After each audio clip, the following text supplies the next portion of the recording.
Hey guys, Zach here, coming at you with another video. So today's video, I'm going to be ranking my top 23 favorite portrait ghosts from the original Luigi's Mansion game. Before we get into today's video, I do want to mention that there are 3 different criteria that I am listing for these portrait ghosts under. It is going to be design, backstory, and the battle themselves. If you like all things Luigi's Mansion and want to see more, make sure to subscribe and watch the rest of my content. I have tons of videos about Luigi's Mansion up on the channel, and also make sure to check out the merch store as I have plenty of Luigi's Mansion themed merchandise items that I would love you to buy that will go towards my Luigi's Mansion 4 project that I'm currently working on. So without any further ado guys, let's get into the video, which is again talking about ranking my favorite portrait ghosts in Luigi's Mansion 1. ZakPak, he's always there for you. ZakPak, only on YouTube. ZakPak, what will he do next? ZakPak, let's find out, 'cause it's on with the show.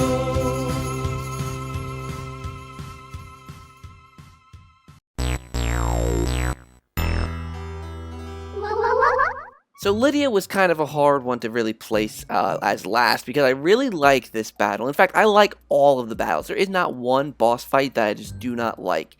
It's just that Lydia's boss fight was a little simplistic. Now, the reason why this is below Neville, actually, I'll talk about Neville in a little bit, but nevertheless, I think Lydia's a good boss fight. She's a cool portrait ghost. There's just not much to her. I wish there's a little bit more depth to her, and yeah, so Lydia has got to be 23rd. Next up is Neville. Now, Neville, I put a little bit above Lydia just because of the fact that he's the first one you face. He's pretty novel. I do like his design a little bit more. I like his theme a little bit more, that he's kind of the bookish father. He's sitting, just trying to read a story, and he's yawning and just trying to capture him. I like just how he is a little bit more. I like his design visually. I think he's visually very interesting.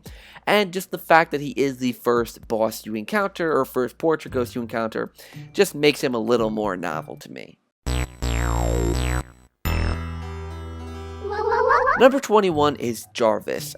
His design is a little bit weird for me. I more so like the human aspect of the portrait ghost more. I like fighting the human aspect of the portrait ghost, and he's just a little bit weird to me. But I do really like his fight. I like the mechanic of him popping out of the jars, kind of like a reverse whack-a-mole kind of deal where you're trying to freeze him. And I think it works really, really well, especially the fact that it's random every time you play the game. At least I think it is, from what I've noticed. But yeah, Jarvis is really, really cool. I'm just not a huge fan of his design. Didn't have much backstory. There wasn't much to him, but I did like his fight. Number 20 is Spooky. Now, Spooky is a relatively bad doggo as opposed to Polterpup, and Spooky is pretty good. I like his boss fight. Honestly, there's not much backstory to him since he's a dog, but I do like Spooky. I like his boss fight. His design is actually really good. I do like how spooky, pun intended, it looks, or he looks. I think Spooky's a he, right? Right, Spooky's a he, right? It's a male dog, but regardless, Spooky is a decent boss, and yeah, just doesn't happen to be really high on the list. Okay, so next up we have Boolossus. Now, Boolossus, I think, is a decent boss battle, you know? There's a lot of mechanics to it. I just think it's pretty mundane. Like, you know, the boss fight, there's really not much to it. Once you get the hang of it, it's pretty rinse and repeat. Granted, that's with all the boss battles, but I think Boolossus mostly suffers from this. And just the fact that it's just a boo boss, like it's just a giant boo. I do love the design of Boolossus, and I am disappointed that it didn't return in 3. But I do like Boolossus quite a bit. It's just not up there for me. Alright, next up is probably going to be a controversial opinion. I'm not a huge fan of Bogmire. Again, I like him. I like his fight. I think he's great. His design is great. How mysterious he is great. I just wasn't a huge fan of the actual fight. You know, it was pretty, I don't know what the word is. I don't know. I don't know exactly how to describe it. I mean, again, it's a good fight. It's not a bad fight by any means. None of these fights are bad. It's just that his does not stand out to me. I just don't know what it is, but I think the one thing that does put him above some of these other ones is the fact that he does have a really unique and interesting design, and while he isn't human, kind of like I, wanted Jarvis to be a little more human, I think that his gimmick is interesting enough to make it work, unlike Jarvis. So, yeah, so I think Bogmire is pretty good, just not up there for me. So this one onwards is where it really starts to get hard for me, because from here on, these are the ones I really do genuinely like a lot. So it gets really hard from this point on. So next up is obviously the Floating Whirlindas. I really like the concept with these guys. I like the fact that they have backstory to them, and that they entered a dance competition, but they were disqualified because they didn't have feet, so they're technically not dancing. So, you know, there's a whole thing about them, and I just liked it. I like also the dynamic of capturing two of these ghosts at one time. I thought it really worked. Just for me, the one thing that kept it lower than everything else is the fact that their fight was, I want to say, underwhelming. You know, it's really, really cool. The dance floor, you know, it all spun is really, really cool. But I felt like you just had to aim the vacuum at them and suck until they bowed. There was really no strategy to that fight. So that's what puts them this low for me. Next up is Mr. Lugs. I love Mr. Lugs. His design is fantastic. His backstory is okay, it's pretty good, but just his design puts him pretty, you know, I'm not high up, obviously, but decently up. But something, again, that kind of puts him low is the fight itself. It's, again, a good fight, dodging him spitting up fire, but it's, you know, sometimes it drags out just a little bit, and it's just not that clever. I mean, it's clever, but it just doesn't feel clever, like, oh, you're just dodging these fireballs. It kind of feels, you know, not unique enough, at least to me. But Mr. Lugs is a great boss fight. Absolutely love him. Next up is Chauncey. I like Chauncey a lot. I love his design, his backstory, that he was born as a ghost. Just everything about Chauncey as a character was perfectly nailed. That he's a spoiled baby, you know, it just was perfect.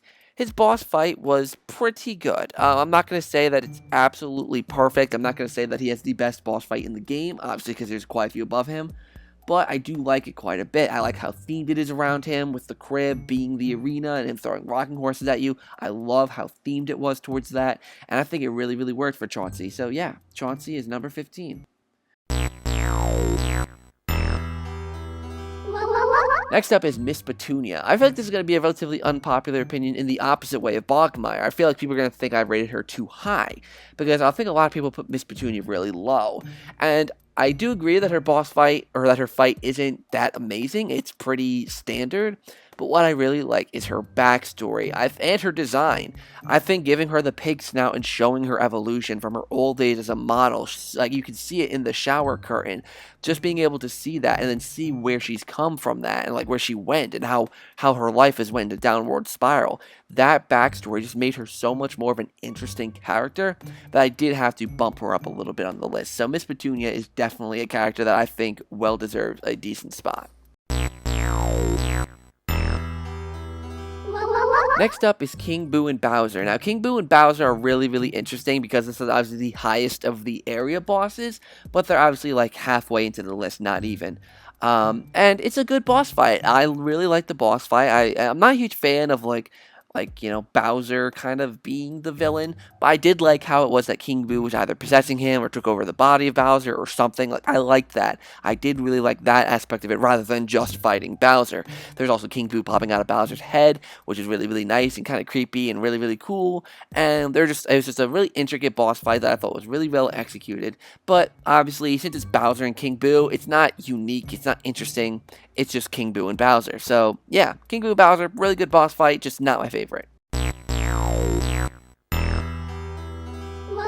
Number 12 has got to be Shivers. Now, I think Shivers' backstory is actually a little bit lacking. I mean, I know there's obviously the thing that he has a thing for melody and, you know, all that stuff. I feel like they could have given him a little bit more than that. But I do love his design, and his fight is a little more interesting, that you see him early on floating through the hallway, but you can't get him yet. So you have to acquire the fire before that point. So there's more to him than just going into a room and fighting him. You see him at first, and you have to wait till you get the fire. Then you can use the fire on him. There's just, like I said, a lot more to him. And that's what puts him at this point on the list. Next up is Biff Atlas. Biff Atlas is a really interesting one because I just like him in terms of design and his fight. I think his fight was really interesting, that it used the environment of the rec room to be used against him. I really liked that aspect of it. His backstory is a little bit lacking, but his fight does make up for it in a lot of aspects, and his design also makes up for it in a lot of aspects. And he seems to be like the one that Nintendo advertises with the game for some reason. Like you find promotional art, you always see you always see Atlas. It's really, really weird, but he is quite a good ghost to fight.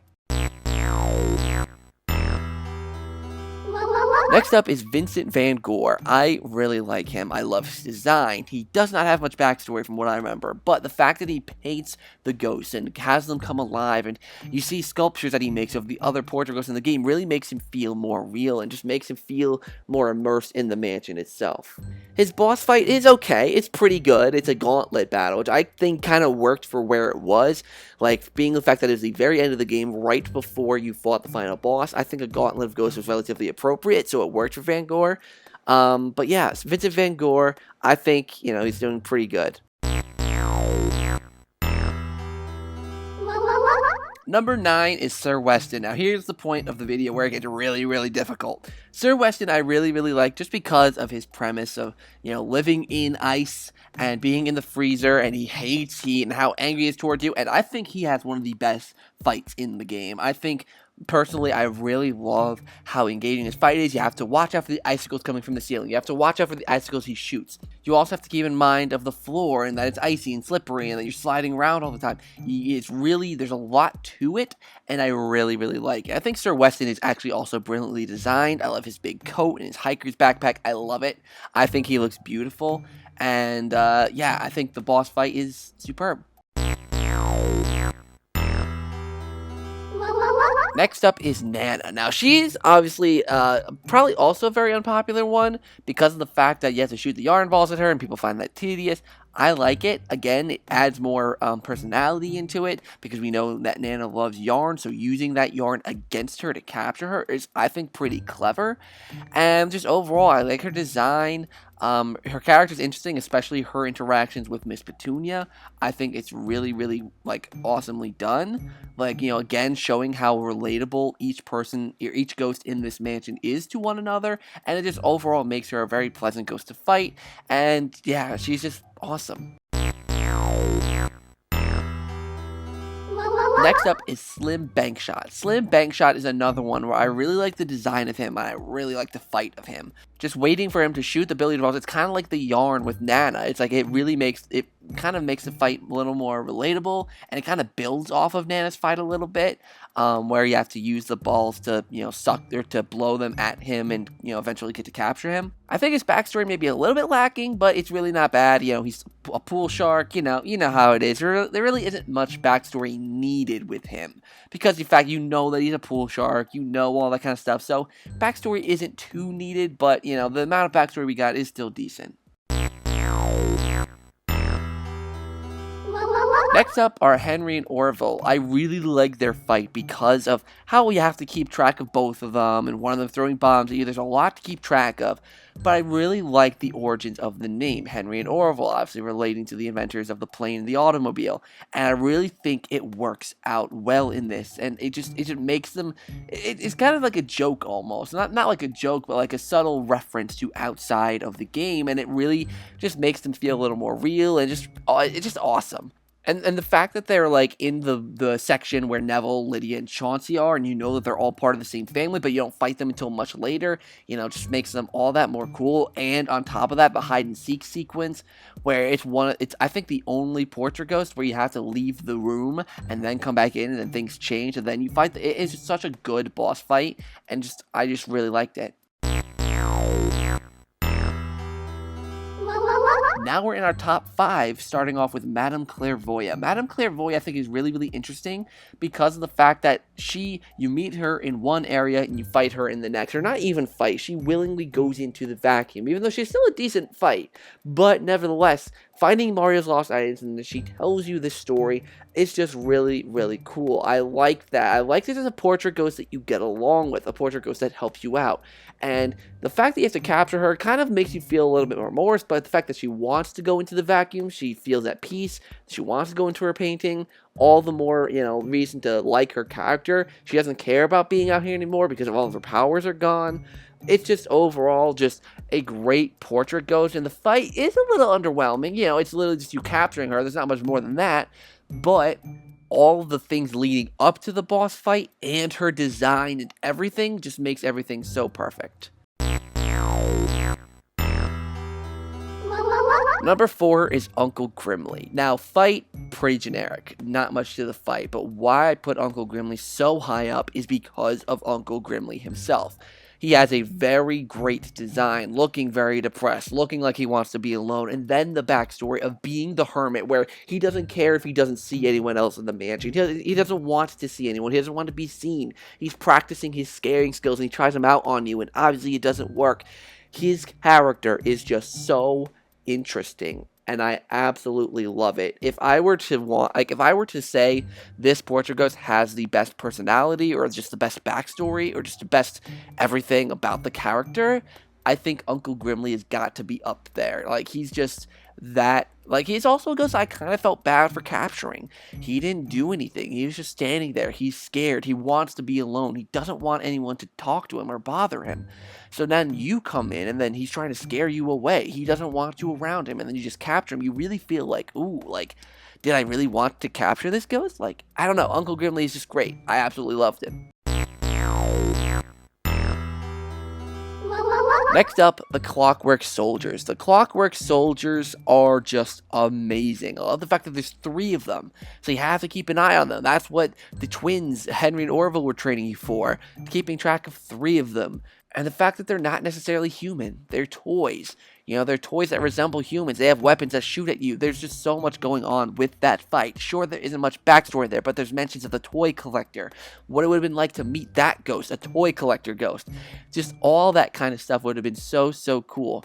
But nevertheless, the Clockwork Soldiers, in my opinion, had, again, one of the best fights just because of how engaging it was and how you had to keep track of where each ghost was. And, you know, there were different strategies to catching them, and hearing the music of the clocks in the background was just really cool. Yeah, Clockwork Soldiers are absolutely superb. Number 2 is Melody Pianissima. I think a lot of people would have thought Melody would be number 1 because Melody is a very popular pick. I love Melody. I love her little backstory. I love how her name is obviously a play on music. I love her little quiz that she gives you with the piano, and then she attacks you with her music sheets, and then she comes and attacks you when you suck up all of her work. It's just so perfect. It fits her personality so well to where I really think it shines. And I think her design is a little bit simplistic, but I think it works because she's just a relatively normal, generic piano player. There's nothing really special about her. She's just there playing the piano, doing her thing. You can hear her throughout the area before you fight her.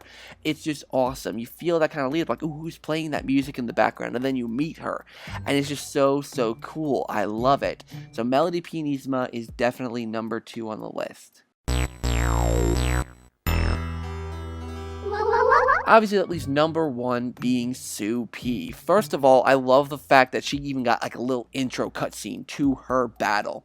And secondly, I just love her design. I love her backstory. The fact that she died in her sleep. She didn't want to wet the bed because she was always disappointing her parents or whatever.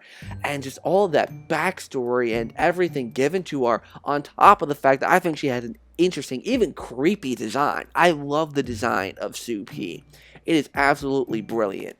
The fight is also really good. It's not the best fight in the world, but I really do like it. You have to dodge the dolls, you have to shoot her with water, and that'll wake her up, and then you could stun her and capture her. It just works so perfectly. But I think the thing that cements her as being the top ghost of the bunch is that she is the only one that you might not encounter on your first playthrough. You have to try and go out of your way to get her. She isn't on your path. You have to go out of your way to get to her, and that's what I like, that there's a hidden ghost that you might not encounter. I did not encounter her in my first run, so the fact that I found this new discovery in my second playthrough was mind-blowing to me, and it overall just made her stand out to me, and Sue P stays to this day my favorite portrait ghost in Luigi's Mansion. So what do you guys think? Do you guys have your list? Make sure to let me know down in the comments down below. I would love to hear what you guys have to say. Yeah, like I said, Sue P is just my favorite. I love her. And every other portrait ghost is great in this game too. Sure, there are a lot that are better than others, but that's any game. You know, you get bosses of all different kinds of quality throughout the game. But I think every single boss in this game is at least good. And, you know, that's something to say for this game to me. So thank you guys so much for watching this video. Make sure to like, comment, and subscribe down below. Again, make sure to check out my merch store if you want to support the channel. That'd be awesome if you can go check out the merch. And yeah, so until next time, guys, I'll see you in the next video.